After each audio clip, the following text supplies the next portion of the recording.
सुपते गुणांस्ते गृणीतवा कर्म करो तुकाय। ध्यान से सुनो। बैठ गया वृत्रासुर और ठाकुर जी से कहा, हे हरि, मुझे आपके चरणारविंद नहीं चाहिए। लो,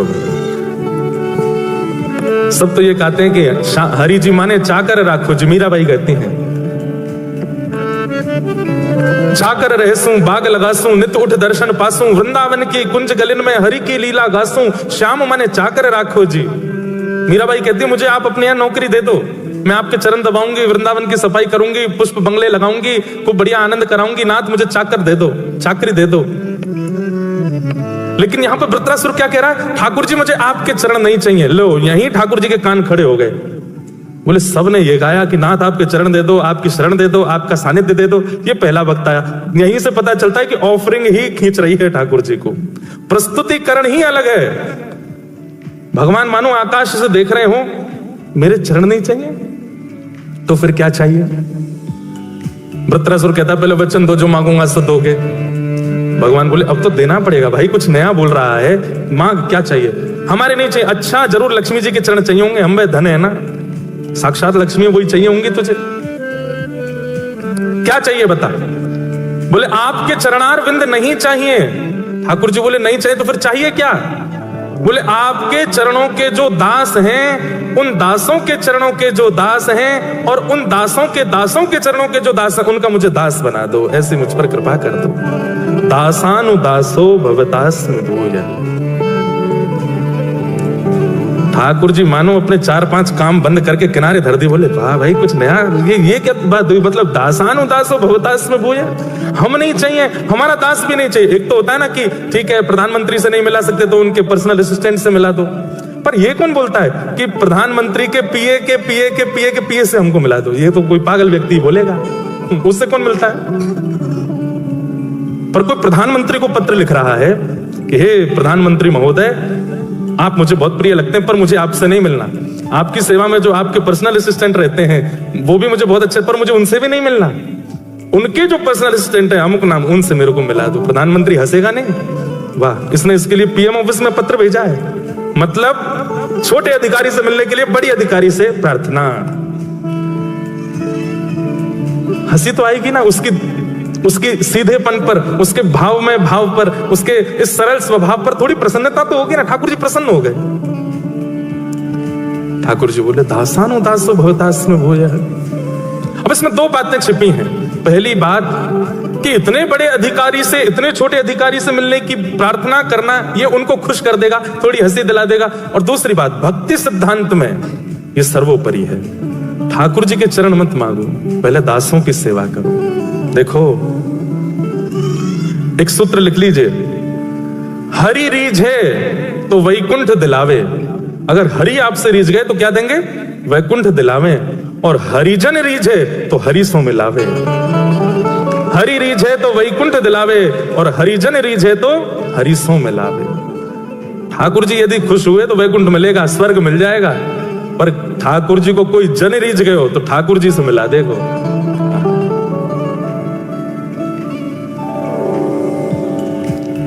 दासानुदासो भवतास्म भूय। मुझे आपका नहीं, आपके चरणों में रहने वाले दासों के दासों का दास मुझे बना दो, ये कृपा मुझ पर कर दो नाथ।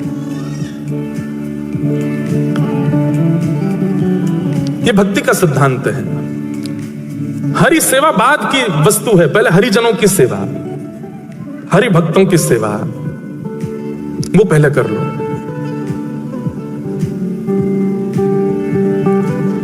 एक भक्ता हुई हमारे भारत में, उनका नाम था रत्नावती। क्या नाम था? रत्नावती, रानी रत्नावती, रानी थी।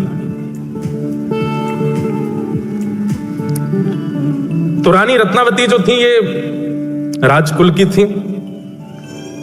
इनके पास में कोई कमी नहीं थी, सब सुख संपत्ति थी। लेकिन इनकी एक दासी थी, वो कृष्ण भक्त थी। रानी की दासी वो कृष्ण भक्त थी। तो रानी जब भी एकांत में अपने कक्ष में जाती तो इनकी जो दासी थी वो कमरा साफ करते हुए, कभी इनके कपड़े लगाते हुए, कभी इनके वस्त्र आभूषण रखते हुए उस समय कृष्ण कृष्ण कृष्ण कृष्ण कृष्ण जपती रहती थी। रानी कृष्ण से परिचित नहीं थी, लेकिन दासी के मुख से जो कृष्ण शब्द का उच्चारण होता था उससे रानी को बहुत सुख मिलता था। तो कभी कभी रानी उसके पास जाती और दासी से बोलती, ये तो क्या बोलती रहती है, मुझे बहुत अच्छा लगता है, ये किसका नाम है, तेरे प्रियतम है क्या? प्रियतम सुनते ही वो जो दासी थी वो तो नेत्रों से अश्रुपात करने लगी, रोने लगी, बोले कि ये मेरे प्रियतम कैसे हो सकते हैं, ये तो जगत प्रियतम, ये तो सबके प्रियतम, सबके प्राणनाथ है, पर आपने आज बोल दिया कि ये मेरे प्रियतम तो नहीं, तो मुझे उम्मीद जग गई है कि शायद ये मुझे प्रियतम रूप में मिल जाए।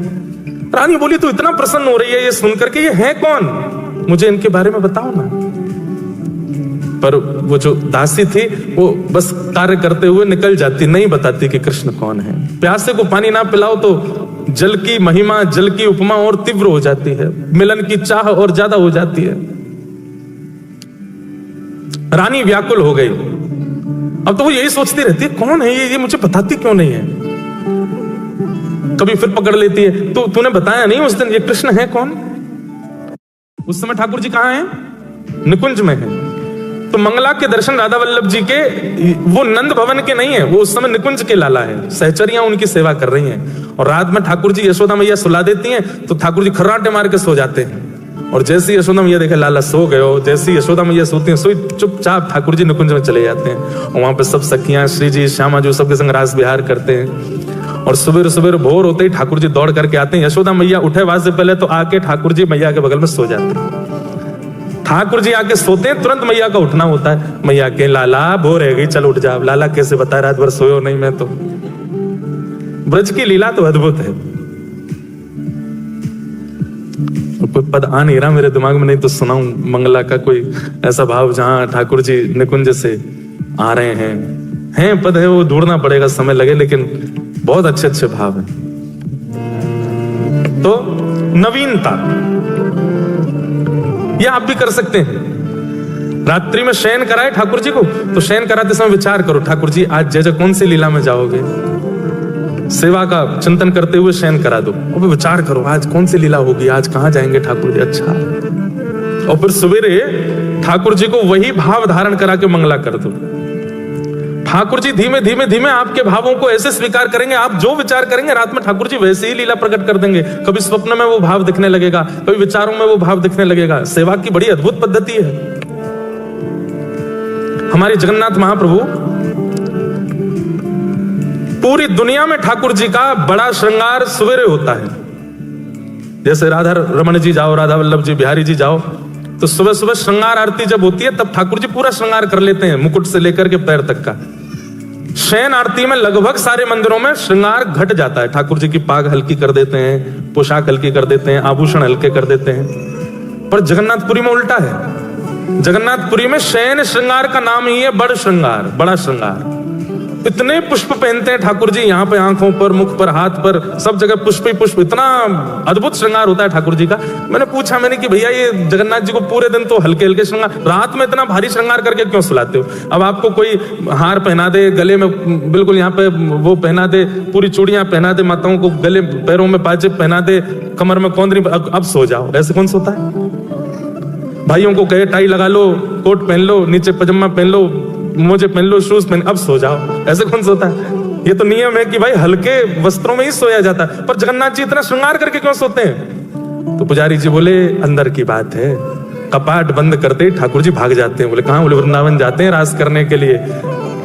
तो मैंने कि रास तो सारे ठाकुर जी करते हैं। राधा रमन जी भी कपाट बंद होने के बाद रास में चले जाते हैं, राधा वल्लभ जी रास में जाते हैं, बिहारी जी भी रास में जाते हैं। उनका तो इतना श्रृंगार होता नहीं। तो पुजारी जी कितनी अच्छी बात बोले कि जो जगन्नाथपुरी में ठाकुर जी है ना, वो प्रेम विगलित ठाकुर, पिघले हुए ठाकुर जी। उनके हाथ नहीं है, उनके पैर नहीं है, उनके मुख नहीं है। तो बोले राधा रमन, राधा वल्लभ, बिहारी जी आदि इन सबके तो हाथ हैं। कपाट बंद करके पुजारी गए, ये खुद ही अपने सिर कानन में कुंडल पहन लेते हैं, सिर पे मुकुट पहन लेते हैं, गले में हार पहन लेते हैं, कड़ूला पहन के, पाजेब पहन के भागते हैं रास में।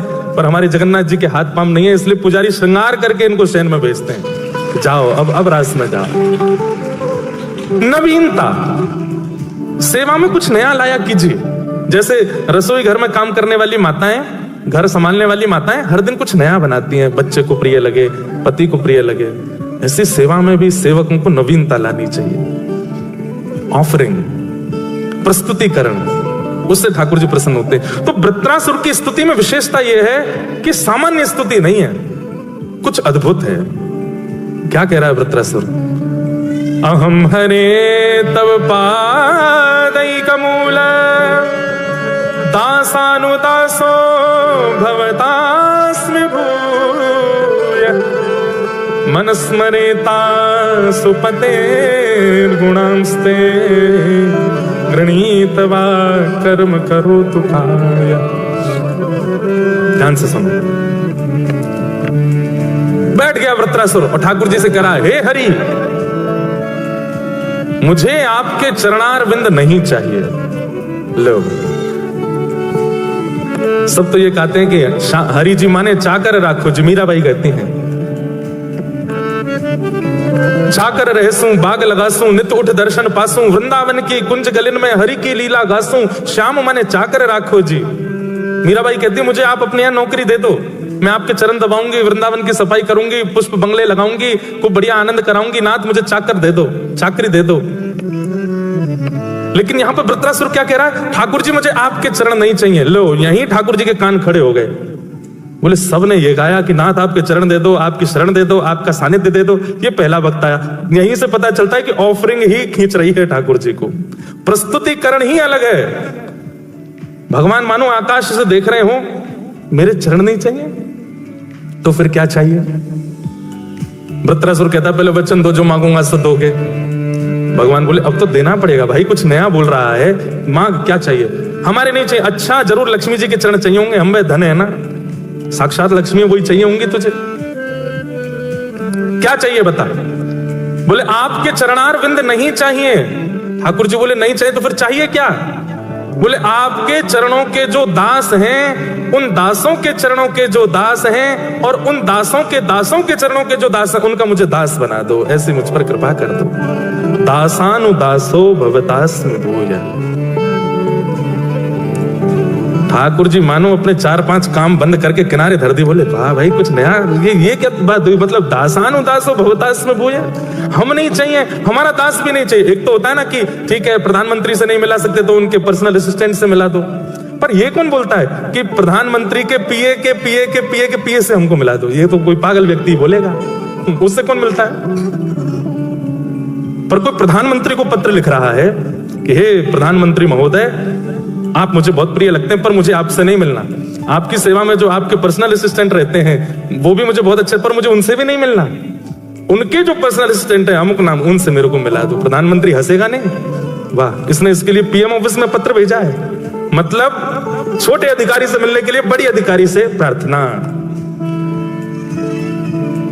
हंसी तो आएगी ना उसकी सीधेपन पर, उसके भाव में भाव पर, उसके इस सरल स्वभाव पर थोड़ी प्रसन्नता तो होगी ना। ठाकुर जी प्रसन्न हो गए। ठाकुर जी बोले दासानुदासो भवतास्मि भूय। अब इसमें 2 बातें छिपी हैं। पहली बात कि इतने बड़े अधिकारी से इतने छोटे अधिकारी से मिलने की प्रार्थना करना, ये उनको खुश कर देगा, थोड़ी हंसी दिला देगा। और दूसरी बात, भक्ति सिद्धांत में ये सर्वोपरि है। ठाकुर जी के चरण मत मांगो, पहले दासों की सेवा करो। देखो, एक सूत्र लिख लीजिए, हरि रीझे तो वैकुंठ दिलावे। अगर हरि आपसे रीझ गए तो क्या देंगे? वैकुंठ दिलावे। और हरिजन रीझे तो हरि सो मिलावे। हरि रीझे तो वैकुंठ दिलावे और हरिजन रीझे तो हरि सो मिलावे। ठाकुर जी यदि खुश हुए तो वैकुंठ मिलेगा, स्वर्ग मिल जाएगा। पर ठाकुर जी को कोई जन रीझ गए हो तो ठाकुर जी से मिला देगो।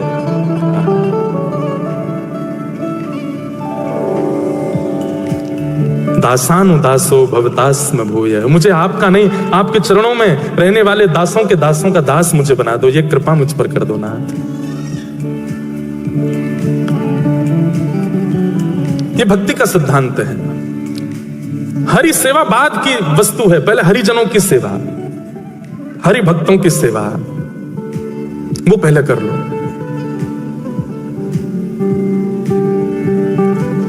एक भक्ता हुई हमारे भारत में, उनका नाम था रत्नावती। क्या नाम था? रत्नावती, रानी रत्नावती, रानी थी। तो रानी रत्नावती जो थी ये राजकुल की थी।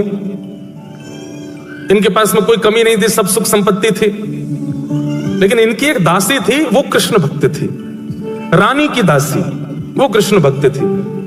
तो रानी जब भी एकांत में अपने कक्ष में जाती तो इनकी जो दासी थी वो कमरा साफ करते हुए, कभी इनके कपड़े लगाते हुए, कभी इनके वस्त्र आभूषण रखते हुए उस समय कृष्ण कृष्ण कृष्ण कृष्ण कृष्ण जपती रहती थी।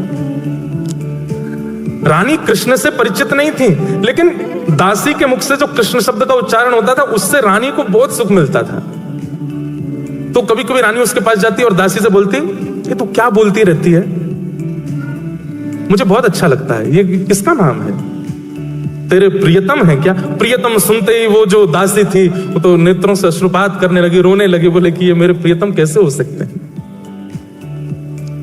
ये तो जगत प्रियतम, ये तो सबके प्रियतम, सबके प्राणनाथ है, पर आपने आज बोल दिया कि ये मेरे प्रियतम तो नहीं, तो मुझे उम्मीद जग गई है कि शायद ये मुझे प्रियतम रूप में मिल जाए। रानी बोली, तो इतना प्रसन्न हो रही है ये सुनकर के, ये है कौन, मुझे इनके बारे में बताओ ना। पर वो जो दासी थी वो बस कार्य करते हुए निकल जाती, नहीं बताती कि कृष्ण कौन है। प्यासे को पानी ना पिलाओ तो जल की महिमा, जल की उपमा और तीव्र हो जाती है, मिलन की चाह और ज्यादा हो जाती है। रानी व्याकुल हो गई। अब तो वो यही सोचती रहती है, कौन है ये मुझे बताती क्यों नहीं है। कभी फिर पकड़ लेती है, तो तूने बताया नहीं उस दिन ये कृष्ण है कौन। उस समय ठाकुर जी कहां हैं? निकुंज में है। तो मंगला के दर्शन राधा वल्लभ जी के, वो नंद भवन के नहीं है, वो उस समय निकुंज के लाला है। सहचरियां उनकी सेवा कर रही हैं और रात में ठाकुर जी यशोदा मैया सुला देती हैं तो ठाकुर जी खर्राटे मार के सो जाते हैं। और जैसे यशोदा मैया देखे लाला सो गए हो, जैसी यशोदा मैया सोती हैं, सोई चुपचाप ठाकुर जी निकुंज में चले जाते हैं और वहां पे सब सखियां, श्री जी, श्यामा जी सबके संग रास विहार करते हैं। और सुबह सुबह भोर होते ही ठाकुर जी दौड़ करके आते हैं। यशोदा मैया उठे बाद से पहले तो आके ठाकुर जी मैया के बगल में सो जाते हैं।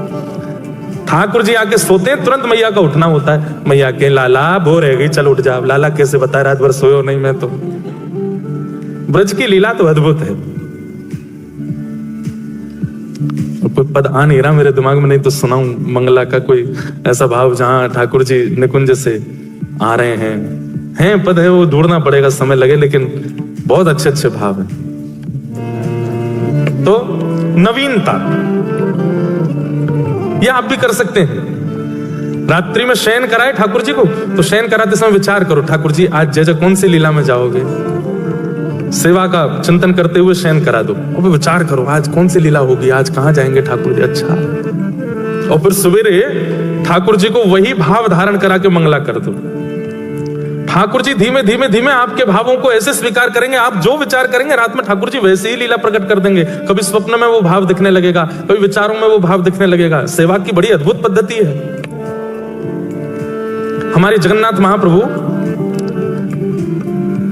पूरी दुनिया में ठाकुर जी का बड़ा श्रृंगार सवेरे होता है। जैसे राधा रमन जी जाओ, राधा वल्लभ जी, बिहारी जी जाओ, तो सुबह सुबह श्रृंगार आरती जब होती है तब ठाकुर जी पूरा श्रृंगार कर लेते हैं, मुकुट से लेकर के पैर तक का। शयन आरती में लगभग सारे मंदिरों में श्रृंगार घट जाता है। ठाकुर जी की पाग हल्की कर देते हैं, पोशाक हल्की कर देते हैं, आभूषण हल्के कर देते हैं। पर जगन्नाथपुरी में उल्टा है। जगन्नाथपुरी में शयन श्रृंगार का नाम ही है बड़ श्रृंगार, बड़ा श्रृंगार। इतने पुष्प पहनते हैं ठाकुर जी, यहाँ पे आंखों पर, मुख पर, हाथ पर, सब जगह पुष्प ही पुष्प। इतना अद्भुत श्रृंगार होता है ठाकुर जी का। मैंने पूछा कि भैया ये जगन्नाथ जी को पूरे दिन तो हल्के हल्के श्रृंगार, रात में इतना भारी श्रृंगार करके क्यों सुलाते हो? अब आपको कोई हार पहना दे, गले में बिल्कुल यहाँ पे वो पहना दे, पूरी चूड़ियां पहना दे, माताओं को गले पैरों में पाजेब पहना दे, कमर में कौंदरी, अब सो जाओ, ऐसे कौन सोता है? भाइयों को कहे टाई लगा लो, कोट पहन लो, नीचे पजामा पहन लो, मोजे पहन लो, शूज पहन, अब सो जाओ, ऐसे कौन सोता है? ये तो नियम है कि भाई हल्के वस्त्रों में ही सोया जाता है। पर जगन्नाथ जी इतना श्रृंगार करके क्यों सोते हैं? तो पुजारी जी बोले अंदर की बात है। कपाट बंद करते ही ठाकुर जी भाग जाते हैं। बोले कहां? बोले वृंदावन जाते हैं रास करने के लिए। तो मैंने कि रास तो सारे ठाकुर जी करते हैं। राधा रमन जी भी कपाट बंद होने के बाद रास में चले जाते हैं, राधा वल्लभ जी रास में जाते हैं, बिहारी जी भी रास में जाते हैं, उनका तो इतना श्रृंगार होता नहीं। तो पुजारी जी कितनी अच्छी बात बोले कि जो जगन्नाथपुरी में ठाकुर जी है ना, वो प्रेम विगलित ठाकुर, पिघले हुए ठाकुर जी, उनके हाथ नहीं है, उनके पैर नहीं है, उनके मुख नहीं है। तो बोले राधा रमन, राधा वल्लभ, बिहारी जी आदि इन सबके तो हाथ हैं। कपाट बंद करके पुजारी गए, ये खुद ही अपने सिर कानन में कुंडल पहन लेते हैं, सिर पे मुकुट पहन लेते हैं, गले में हार पहन लेते हैं, कड़ूला पहन के, पाजेब पहन के भागते हैं रास में। पर हमारे जगन्नाथ जी के हाथ पांव नहीं है, इसलिए पुजारी श्रृंगार करके इनको शयन में भेजते हैं। जाओ, अब रास में जाओ। नवीनता, सेवा में कुछ नया लाया कीजिए। जैसे रसोई घर में काम करने वाली माताएं, घर संभालने वाली माताएं हर दिन कुछ नया बनाती हैं, बच्चे को प्रिय लगे, पति को प्रिय लगे। ऐसी सेवा में भी सेवकों को नवीनता लानी चाहिए। ऑफरिंग, प्रस्तुतिकरण, उससे ठाकुर जी प्रसन्न होते हैं। तो वृत्रासुर की स्तुति में विशेषता यह है कि सामान्य स्तुति नहीं है, कुछ अद्भुत है। क्या कह रहा है वृत्रासुर? अहम हरे तव पादैकमूल दासानुदासो भवतास्मि भूय मनस्मरेता सुपतेर्गुणांस्ते गृणीतवा कर्म करोतु काय। ध्यान से सुनो। बैठ गया वृत्रासुर और ठाकुर जी से कहा, हे हरि, मुझे आपके चरणारविंद नहीं चाहिए। लो, सब तो ये कहते हैं कि हरि जी माने चाकर राखो जी, मीराबाई कहती हैं। चाकर रहसूं, बाग लगासूं, नित उठ दर्शन पासूं, वृंदावन की कुंज गलिन में हरि की लीला गासूं, श्याम माने चाकर राखो जी। मीराबाई कहती है, मुझे आप अपने यहाँ नौकरी दे दो, मैं आपके चरण दबाऊंगी, वृंदावन की सफाई करूंगी, पुष्प बंगले लगाऊंगी, खूब बढ़िया आनंद कराऊंगी। नाथ मुझे चाकर दे दो, चाकरी दे दो। लेकिन यहां पर वृत्रासुर क्या कह रहा है? ठाकुर जी मुझे आपके चरण नहीं चाहिए। लो, यहीं ठाकुर जी के कान खड़े हो गए।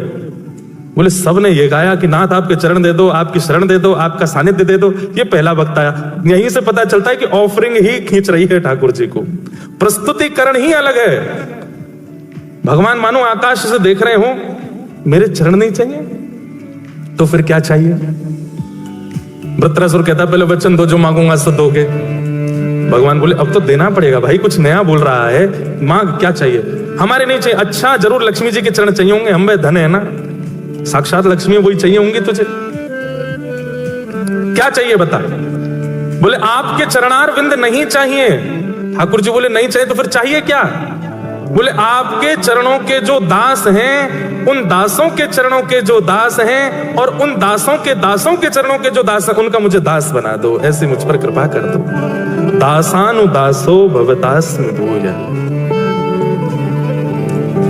ठाकुर जी मानो अपने 4-5 काम बंद करके किनारे धर दी। बोले, वाह भाई, कुछ नया, ये क्या बात हुई? मतलब दासानुदासो भवतास्मि भूय, हम नहीं चाहिए, हमारा दास भी नहीं चाहिए। एक तो होता है ना कि ठीक है, प्रधानमंत्री से नहीं मिला सकते तो उनके पर्सनल असिस्टेंट से मिला दो, पर ये कौन बोलता है कि प्रधानमंत्री के पीए के पीए के पीए के पीए से हमको मिला दो? ये तो कोई पागल व्यक्ति बोलेगा, उससे कौन मिलता है? पर कोई प्रधानमंत्री को पत्र लिख रहा है कि हे प्रधानमंत्री महोदय, आप मुझे बहुत प्रिय लगते हैं, पर मुझे आपसे नहीं मिलना। आपकी सेवा में जो आपके पर्सनल असिस्टेंट रहते हैं वो भी मुझे बहुत अच्छे, पर मुझे उनसे भी नहीं मिलना। उनके जो पर्सनल असिस्टेंट है अमुक नाम, उनसे मेरे को मिला दो। प्रधानमंत्री हंसेगा नहीं? वाह, इसने इसके लिए पीएम ऑफिस में पत्र भेजा है। मतलब छोटे अधिकारी से मिलने के लिए बड़ी अधिकारी से प्रार्थना। हंसी तो आएगी ना उसकी सीधेपन पर, उसके भाव में भाव पर, उसके इस सरल स्वभाव पर थोड़ी प्रसन्नता तो होगी ना। ठाकुर जी प्रसन्न हो गए।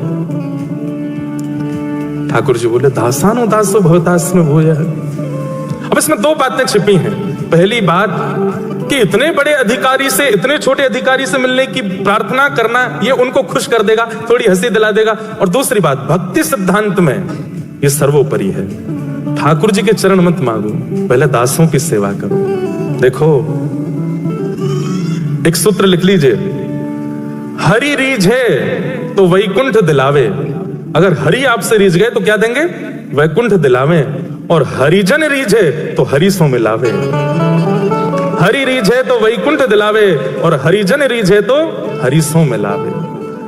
ठाकुर जी यदि खुश हुए तो वैकुंठ मिलेगा, स्वर्ग मिल जाएगा। पर ठाकुर जी को कोई जन रीझ गए हो तो ठाकुर जी से मिला देखो।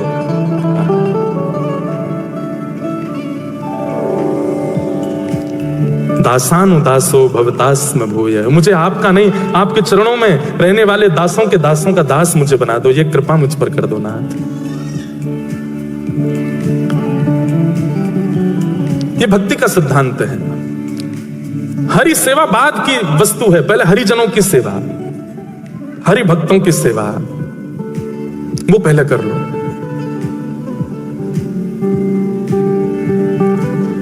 एक भक्ता हुई हमारे भारत में, उनका नाम था रत्नावती। क्या नाम था? रत्नावती, रानी रत्नावती, रानी थी। तो रानी रत्नावती जो थी ये राजकुल की थी, इनके पास में कोई कमी नहीं थी, सब सुख संपत्ति थी। लेकिन इनकी एक दासी थी, वो कृष्ण भक्त थी। रानी की दासी वो कृष्ण भक्त थी। तो रानी जब भी एकांत में अपने कक्ष में जाती तो इनकी जो दासी थी वो कमरा साफ करते हुए, कभी इनके कपड़े लगाते हुए, कभी इनके वस्त्र आभूषण रखते हुए उस समय कृष्ण कृष्ण कृष्ण कृष्ण कृष्ण जपती रहती थी। रानी कृष्ण से परिचित नहीं थी, लेकिन दासी के मुख से जो कृष्ण शब्द का उच्चारण होता था उससे रानी को बहुत सुख मिलता था। तो कभी कभी रानी उसके पास जाती और दासी से बोलती, ये तू क्या बोलती रहती है, मुझे बहुत अच्छा लगता है, ये किसका नाम है, तेरे प्रियतम है क्या? प्रियतम सुनते ही वो जो दासी थी वो तो नेत्रों से अश्रुपात करने लगी, रोने लगी, बोले कि ये मेरे प्रियतम कैसे हो सकते हैं,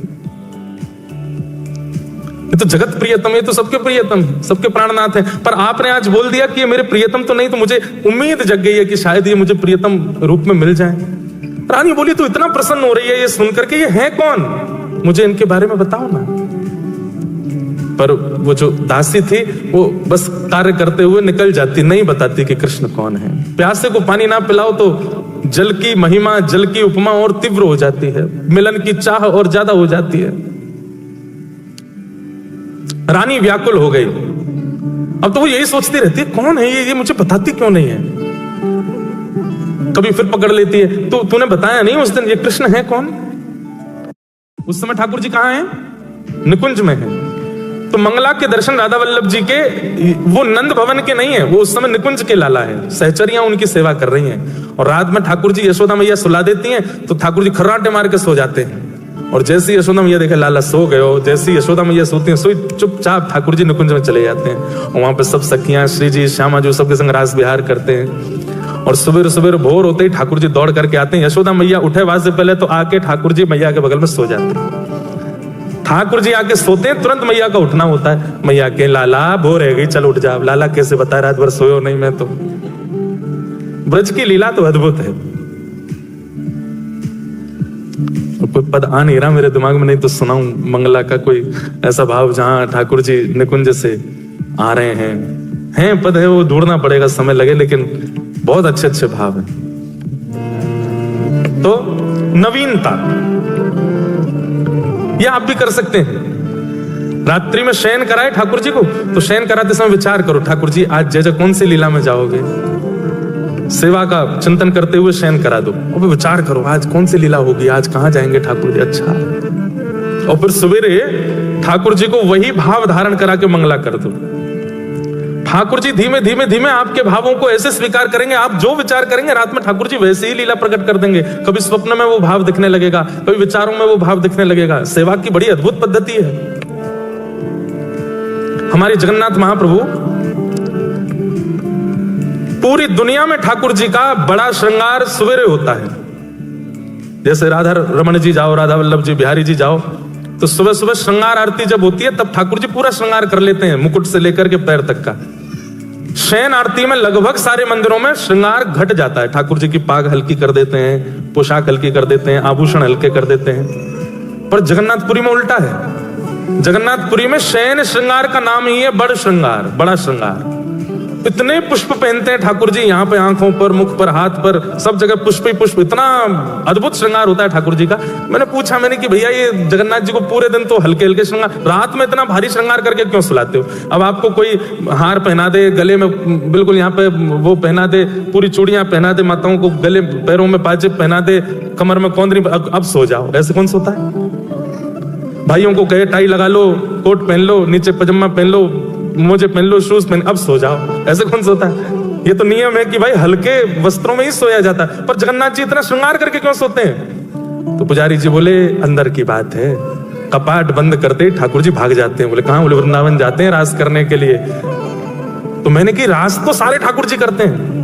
राधा रमन जी भी कपाट बंद होने के बाद रास में चले जाते हैं, राधा वल्लभ जी रास में जाते हैं, बिहारी जी भी रास में जाते हैं, उनका तो इतना श्रृंगार होता नहीं। तो पुजारी जी कितनी अच्छी बात बोले कि जो जगन्नाथपुरी में ठाकुर जी है ना, वो प्रेम विगलित ठाकुर, पिघले हुए ठाकुर जी, उनके हाथ नहीं है। उनके पैर नहीं है, उनके मुख नहीं है।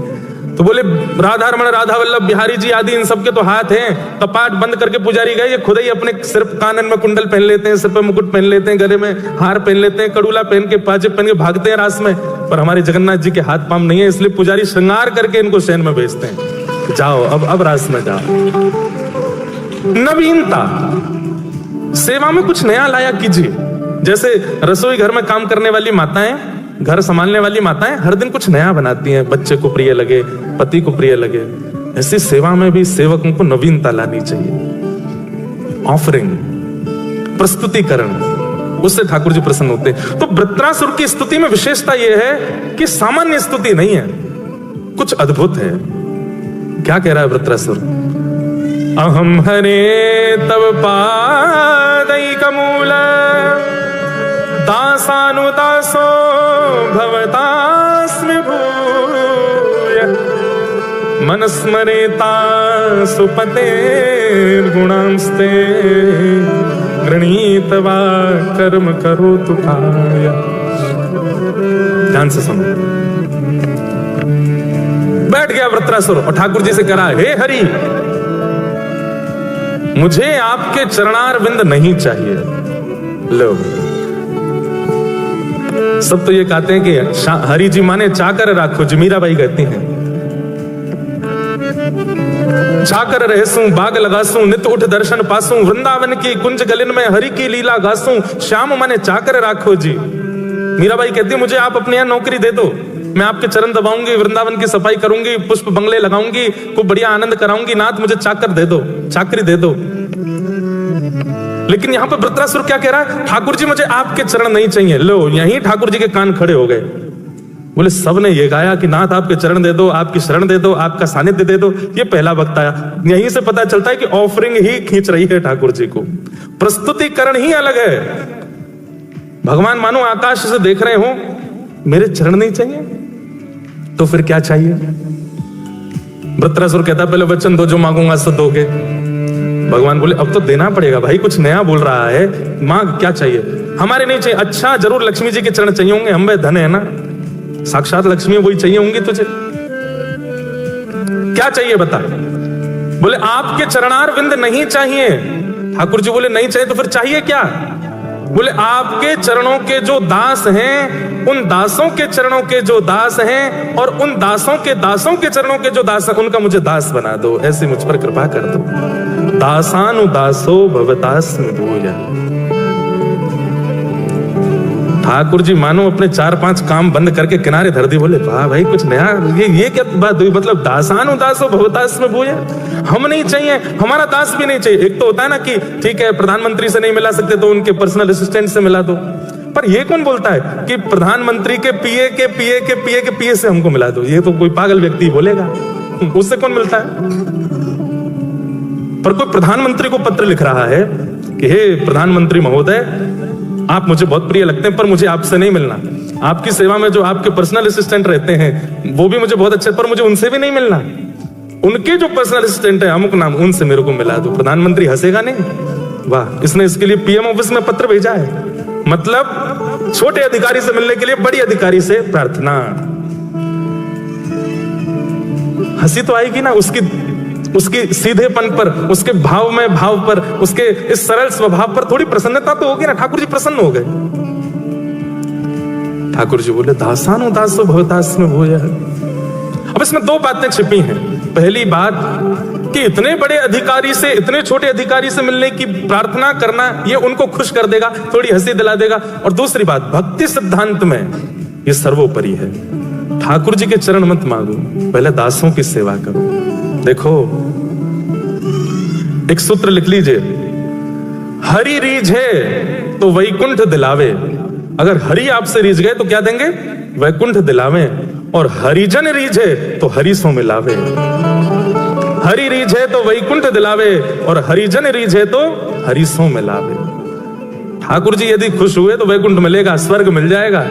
पर ठाकुर जी को कोई जन रीझ गए हो तो ठाकुर जी से मिला देगो।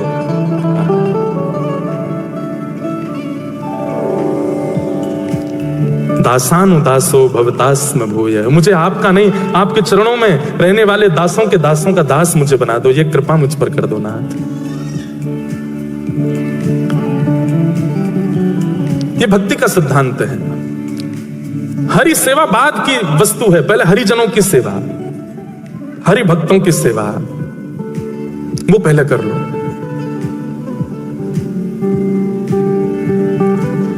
एक भक्ता हुई हमारे भारत में, उनका नाम था रत्नावती। क्या नाम था? रत्नावती, रानी रत्नावती, रानी थी। तो रानी रत्नावती जो थी ये राजकुल की थी, इनके पास में कोई कमी नहीं थी, सब सुख संपत्ति थी। लेकिन इनकी एक दासी थी, वो कृष्ण भक्त थी। रानी की दासी वो कृष्ण भक्त थी।